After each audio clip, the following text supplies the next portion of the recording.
One, I give you the person that has worked their entire life trying to go into economics or financing just because they believe that it is the most secure job. But yet, with the existence of AI, you eliminate all of that opportunity. What does the widespread adoption look like? Companies big and small adopting the usage of AI within the workplace. This looks like SMEs are coming from generative AI instead of commissioning artists, coding using AI instead of an AI engineer. What is the incentive behind this? One, AI is cheaper. They can operate 24/7, they can work constantly, and alongside that, there's more accuracy than in comparison to human error where they can feel tired. Two, this becomes more true the more widespread the adoption is. Companies have more incentive to make this as efficient as possible, like ChatGPT 4.0 to 5.0. Example, how AI made no sense in their typing before, had no resource, had no logical sense within their sentencing. Now you can't tell whether or not they are actually lying. Nor, over, they take up more industries. This just means instead of manufacturing industries that initially produce certain things, they also work in art, com sci. Some are even taking law and medicine by storm.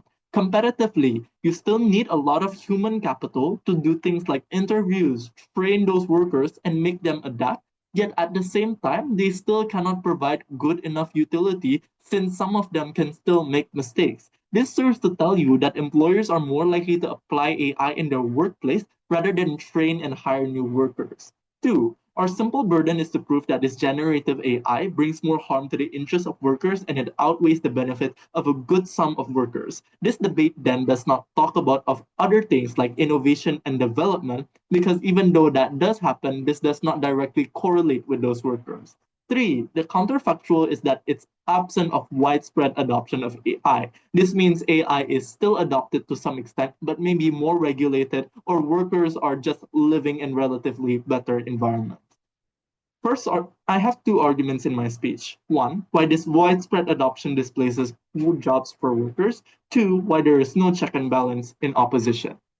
Note that workers in office take a degree in business or accounting in order to get a certain job. This looks like making documents. What happens when the company applies AI is that this AI can do a lot of these jobs much faster than humans can. All you need to do is implement a simple prompt and boom, you have an easy document. Several impacts happens after this. One, layoffs. Simply, if AI has that large amount of capacity, a lot of people lose their jobs. This is very harmful because the more AI takes the world by storm, the harder it is for people to adapt. Because AI becomes far more complex than people can actually adapt in their S1, S2, for instance. This means there's no alternative for these people. Two, even when people do stay, maybe they are the one giving the prompt, it's easier for employers to justify lowering their wage or becoming more abusive. Two reasons. One, inputting a prompt is very easy. They say you are very replaceable, so if you don't comply to their demands, there's still a line of people waiting outside this company that still can replace you.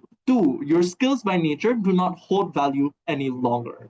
Secondly, what's the impact for those that can't get a job in the office? What do they do? Three alternatives that are worse. One, they get a medium paying job. However, you need a higher education like S1 and S2. You need 5 years of service in another company. This means you need a lot more qualifications to actually get a job, and therefore it's very hard to adapt. This becomes worse for those coming from low income backgrounds because they don't actually have the ability to go through university for S2, for instance, because they still need to get their job. Secondly, you work at an industry untouched by AI.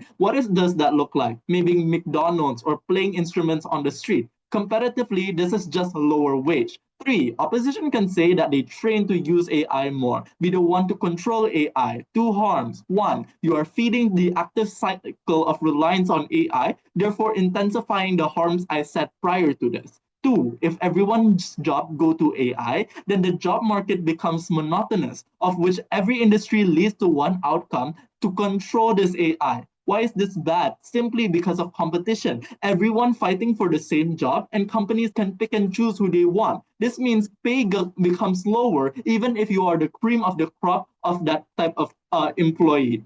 Given that I've proven to you how it lowers the quality of life and the wages of the average worker, what is the illustrated harm? One, more people are stressed out about how to increase their pay, how to get a job. They have to live off unhealthy lifestyles and like eating Indomie every day. Some go to the street and some just make workers worse off. Two, a lot of them become demotivated by this extremely large tech giant they cannot influence. They just no longer work. This is what you see as needs in the status quo. So opposition's best case is that some workers have an easier time, like workers having this like doctors having this protein genome structure would tell you that even if that were true, the harms outweigh that in two levels. One, on scale, there are some workers that no longer want to work, but you also leave the entire system of workers worse off. Two, on vulnerability, for the workers that can adapt because they believe that initially this was the best way, can no longer actually reach that type of utility. Second argument on check and balance. Why is our world competitively better though? One, not being widespread probably means AI usage is utilized in specific areas. I think companies have a better incentive to place that where it's more profitable. This looks like healthcare or computer science, for instance, where people can better adapt. Why is this still good either way? One, government policies can better adapt rather than become shocked that we see in the status quo. This means it's easier to regulate the dominance of AI or slowly implement the action of providing more jobs or getting better education for a larger number of people. The conclusion of this is that the job market can better adapt to the shock of widespread usage of AI. Two, companies have less reliance on AI. This is good for workers because they are more likely to value their workers more, their utility that they do bring, even if they have some mistakes oftentimes. Look, we are not trying to create a perfect world, we're trying to create a world of which everyone can function perfectly. Thirdly, for society, AI is still seen as foreign to them insofar as they're still existent in smaller extent. This means our case about check and balance is more likely to accrue because it means they are more likely to look at other people and say, hey, this AI is not really okay, kind of suspicious, no. Even if we have to defend no I don't really care because it means all of those harms don't really accrue. If you care for the workers that are putting food on your table, your artist that makes beautiful art, you should propose. Competitively, opposition can say people boycott AI. One, for the consumer, they enjoy lower prices in their world because of production. Why would they care? Two, they enjoy entertainment from AI. Why would they care?